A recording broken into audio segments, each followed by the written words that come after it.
Greetings, this is Muhammadbey. For many years I have worked in international trade, selling everything from lumber to jet fuel. I have had my share of successes and no small amount of failures.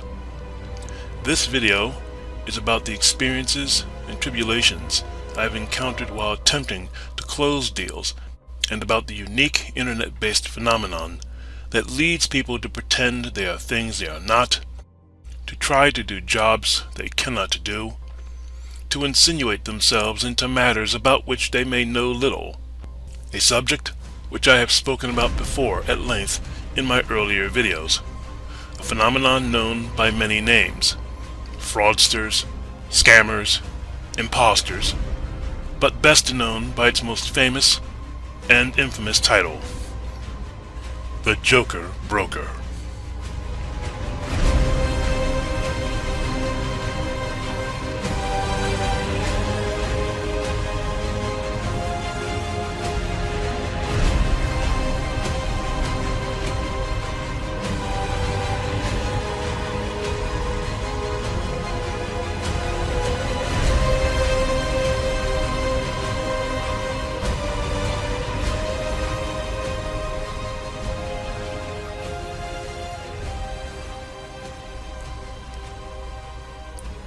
Hello, this is Muhammadbey. Welcome to my extended video series on the Joker Broker 2. In this video, I want to go over some of the realities, experiences, and examples that make up most of the experience of the so-called internet brokers. First, I want to talk about the realities on the ground. I hate to break it to you, but most of the brokers listening to this video are fakers. And because they are fakers, they infect the internet ecosystem with their own inept and incompetent behavior, often undermining the very clients they purport to serve. And along the way, they make life and their own prospects even worse by pissing off real players in the so-called secondary market of fuel oil products. Such failings are the daily bread of the Joker Broker, the fakers. And by fakers, I mean they have little real grasp of the market forces, no real access to a real buyer, and not enough discipline to work a deal without their egos or their greed getting in the way. Even people with real contacts and even real buyers have killed deals, in my experience, due to selfishness and outright stupidity. In this video, then, we will cover a wide range of points to make the argument that most so-called internet brokers are in fact Joker brokers, often without even realizing it. First of all, let's talk about the definition of a Joker broker. One thing before I continue. If you listen to these comments, I mean really listen, and take the time to understand the inner meaning of the commentaries that are made here, take them to heart, it may be possible for you to overcome the tendencies of the Joker broker and become a serious agent for a successful deal. First of all, let's talk about the definition of a Joker broker. One good definition is from Kamal J. Southall. He gives a definition and explanation of the essence of the Joker broker and their behavior in this manner. Defined in the first instance as a bit of a time waster, the Joker broker is an individual who knowingly or unknowingly peddles and plies deals and products that in the vast majority of instances are non-existent or badly defined. The Joker broker and his behavior is characterized by a tendency to bluff their way through transactions. The Joker broker is one who goes about plying deals, often involving a string of brokers from one end of the planet to the other, and yet not a single one has verified the very existence of the goods at hand. Now let's talk about the secondary market and how the Joker brokers fit in.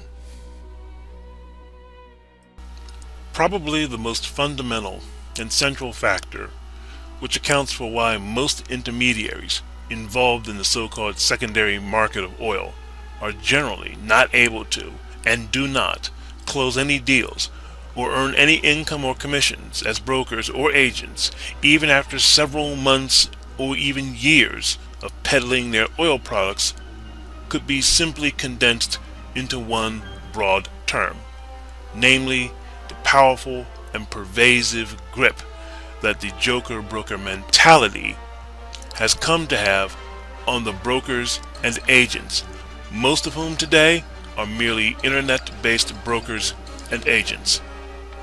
Now, what is meant by this?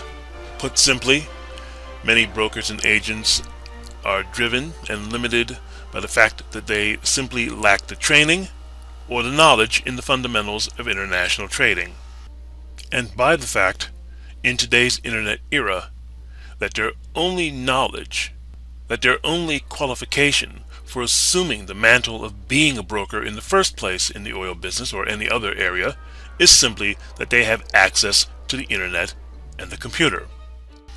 A common characteristic of these brokers and agents is that they peddle, knowingly or unknowingly, crude oil deals that on the face of it are seemingly non-existent, or have questionable origins, or at least are badly defined, while yet acting as though everything's just going to be great for the offer, and that there's absolutely nothing for the prospective buyer to worry about. They are mostly blinded, frankly, by their greed and their false belief that they're going to be super rich a week from Tuesday just by handing out some paperwork and doing nothing. Now, let me say something here. It is possible to strike a balance between talking to the right person who has the right sources for product and the right individual who happens to be the protege of someone who knows the buyer, the grandson whose grandfather works in oil or in the oil ministry or something like this. These things do happen, but they are few and far between.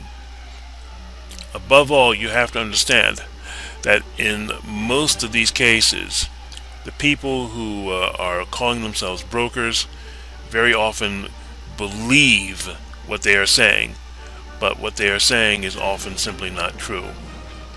Above all, the most detrimental factor that results in a lack of business or income for most of these brokers is the fact that they are lacking much of the experience or real understanding of the true workings of international business or the way these types of oil transactions actually work. They are often totally unrealistic and impractical about the conditions that they should expect a prospective buyer to accept in order to buy a product that they have for sale.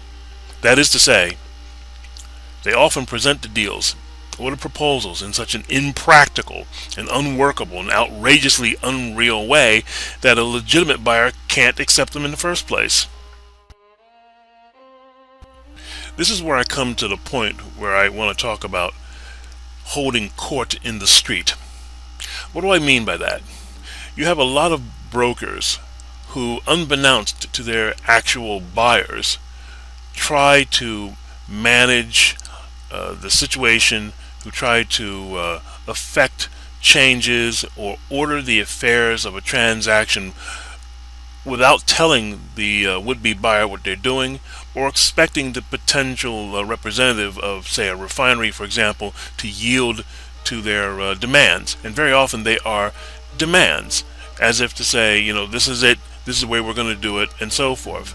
For example, you'll have people making all kinds of requests, asking for multiple quotes on products, and they haven't produced a single document that anybody at a refinery is going to take seriously. Let me tell you something about refineries. They're too busy to answer your questions. This is why, if you're an internet broker, an agent, call yourself what you want, that the first rule of bringing a potential buyer to a refinery is follow the procedures. If they ask you for simple paperwork, an LOI, a ICPO, these are not joker broker tools. These are documentations that refineries need in order to identify whether or not your buyer is serious. Do they have their funding in place? Are they willing to accept and work with the procedures? If your buyer does not meet certain specific minimal qualifications or criteria, the request will not be taken seriously. And if they send in documentation and the documentation doesn't meet the basic criteria, it goes into the circular file.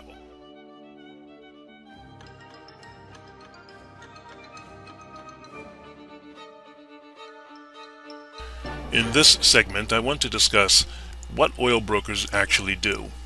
In this case, we'll stick mostly with trade brokers and internet brokers. An oil broker, for example, is a paid intermediary.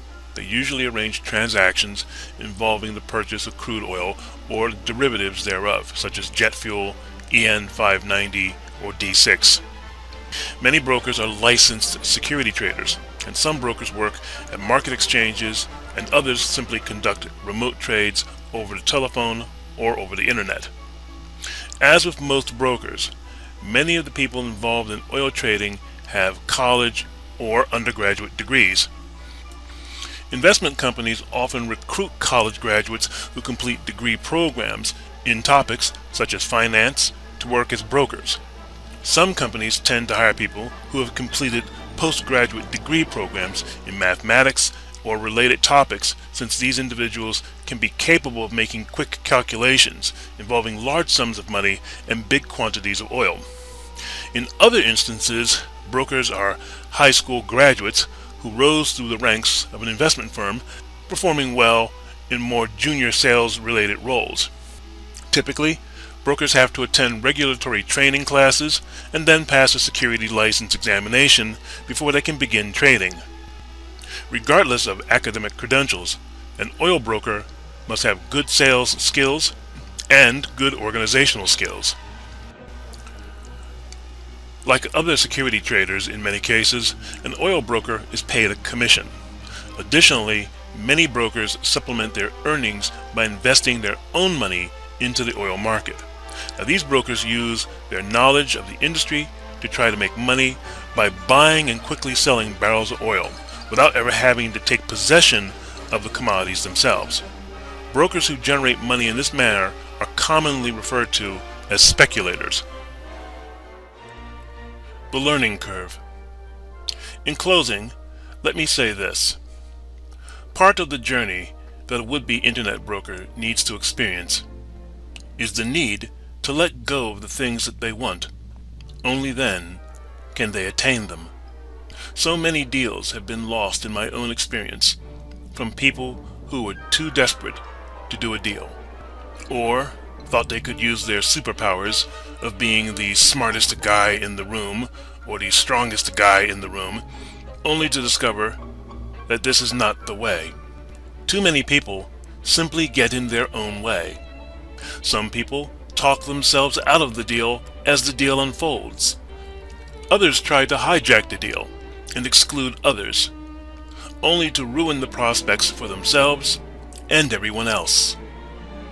Some sabotage the deal hours before it is to close by demanding more money and triggering a cascade of events which causes the buyer to bolt, costing everyone their commissions. 99 times out of 100, deals do not fall apart due to the client not having the money to close. It is due too often to a lack of understanding and a lack of self-discipline for the so-called brokers and intermediaries, trying to make a deal happen instead of being patient and letting the deal unfold. Many of these brokers may be refugees from corporate America and cannot make it within the rigid top-down structures of the corporate environment. I am such a person, a self-employed Ronin, with no desire to return to corporate America, with its institutional racism and its numerous barriers to achievement.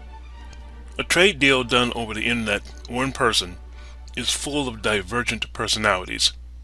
The most disciplined of these parties will strive to work within the rules set by those who have the products to sell. The old adage applies: he who pumps the oil or mines the gold sets the procedures. You forget this rule at your peril. The best lesson that I can offer you is to learn to observe and move in silence, keeping your opinions and your politics to yourself. You cannot force deals into being by insisting on doing things your way or by the buyer's way, unless these procedures mirror the seller's. It is difficult, but not impossible, to achieve your goals in international trade. Even if you do not have formal training, as so many in the field do not, it is possible to learn a great deal by just paying attention and learning to be the kind of hunter who asks for directions.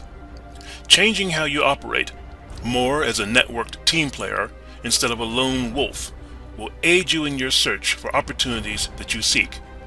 Often, what we as brokers lack is not knowledge or insight, but the courage to listen to those inner voices of reason in the first place. Voices whose only goal is to steer you in the right direction. In the end, the changes in the American and other world and emerging economies is the prime force behind why most of us became brokers in the first place. There are, to be sure, many barriers to success in international trade: a lack of commitment, a lack of product and market knowledge, the discipline to stick to an idea and make it work, or simply a failure of imagination or real belief in what we are doing out here in the first place. That is, trying to make manifest our ambitions for the future. No matter how you approach the challenges of the modern internet broker, keep one thing in mind: do not let the sun go down upon your ambition. I am Muhammadbey for the Joker Broker video series update. Thank you for listening, and good hunting.